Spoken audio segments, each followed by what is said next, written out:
आज बन रही है रमज़ान के लिए बहुत ही ख़ास इमली की खट्टी मीठी चटनी।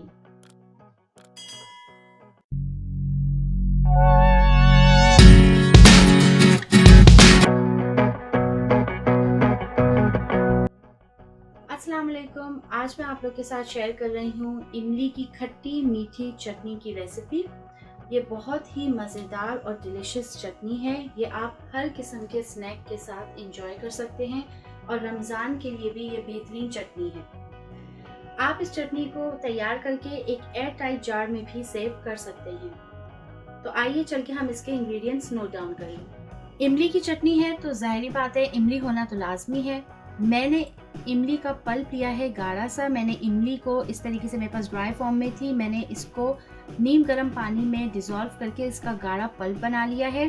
मेरे पास तकरीबन 2 कप से ऊपर तकरीबन मेरे पास इसका इमली का पल्प है और साथ ही मेरे पास है तकरीबन 5 टेबल स्पून के करीब शुगर। ये थोड़ी सी मिठास के लिए है चटनी में, लेकिन ये चटनी बहुत ज़्यादा मीठी नहीं होगी। और साथ ही मेरे पास है तकरीबन हाफ टी स्पून के करीब कुटी हुई लाल मिर्च,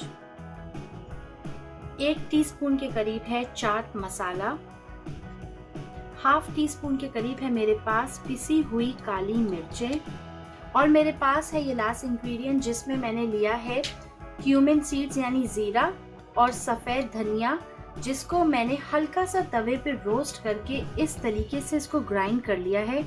ये मसाला जो है ये आपकी चटनी में बहुत ही स्पेशल है। इस मसाले के ऐड करने के बाद आपकी चटनी का टेस्ट और ज़्यादा इन्हेंस हो जाएगा। तो अब हम चटनी बनाना स्टार्ट करते हैं।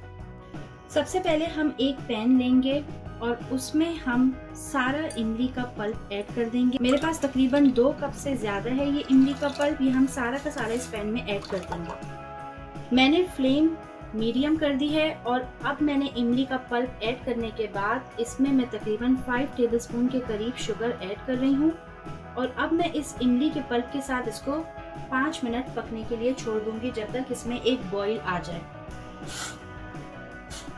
इस चटनी का टेस्ट इसलिए इतना डिफरेंट है कि इसमें आप देख सकते हैं कि मैं थोड़ा सा इसको पैन में पका रही हूँ। ये आम इमली की चटनियों की तरह नहीं है और इसका टेस्ट बहुत ही खट्टा मीठा और ज़बरदस्त आता है। चटनी को आपको बिल्कुल भी छोड़ना नहीं है, हल्का हल्का आप इसमें चमचा हिलाते रहें ताकि शुगर अच्छी तरीके से इमली के पल्प में डिज़ोल्व हो जाए।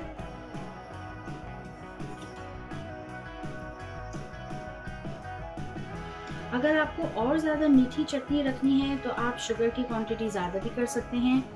ये देखिए इमली के पल्प में मैंने इसको चीनी डालने के बाद पकाया था, तो ये देखिए किस तरीके से उबाल आने लग गया है।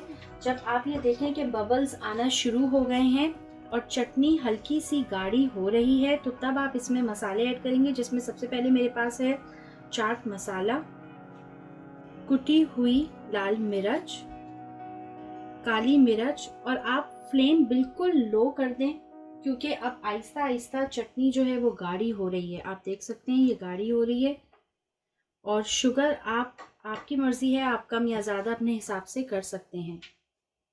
अभी भी चटनी हल्की आंच पे मुसलसल पक रही है और अब मैं ये लास्ट मसाला इसमें ऐड कर रही हूँ जो है ज़ीरा और धनिया, जो मैंने हल्का सा रोस्ट करने के बाद कूट लिया था। इन सारी चीज़ों को ऐड करने के बाद आप सॉल्ट भी ऐड कर सकते हैं अपने टेस्ट के हिसाब से। अब आप फ्लेम ऑफ कर दें, चटनी रेडी हो गई है। अभी चटनी बहुत गर्म है, जैसे जैसे ये ठंडी होगी तो आप देखेंगे इसकी कंसिस्टेंसी मज़ीद गाढ़ी होती जाएगी। अभी इसकी कंसिस्टेंसी ये है।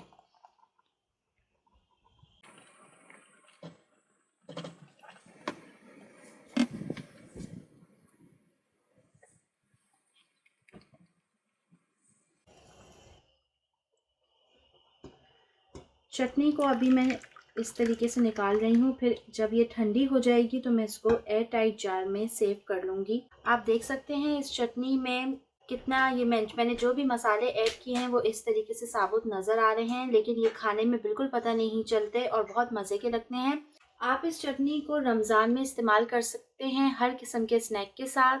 इसे आप छोले में भी यूज़ कर सकते हैं, दही बड़ों में, रोल, समोसे, हर चीज़ के लिए ये परफेक्ट कॉम्बिनेशन है।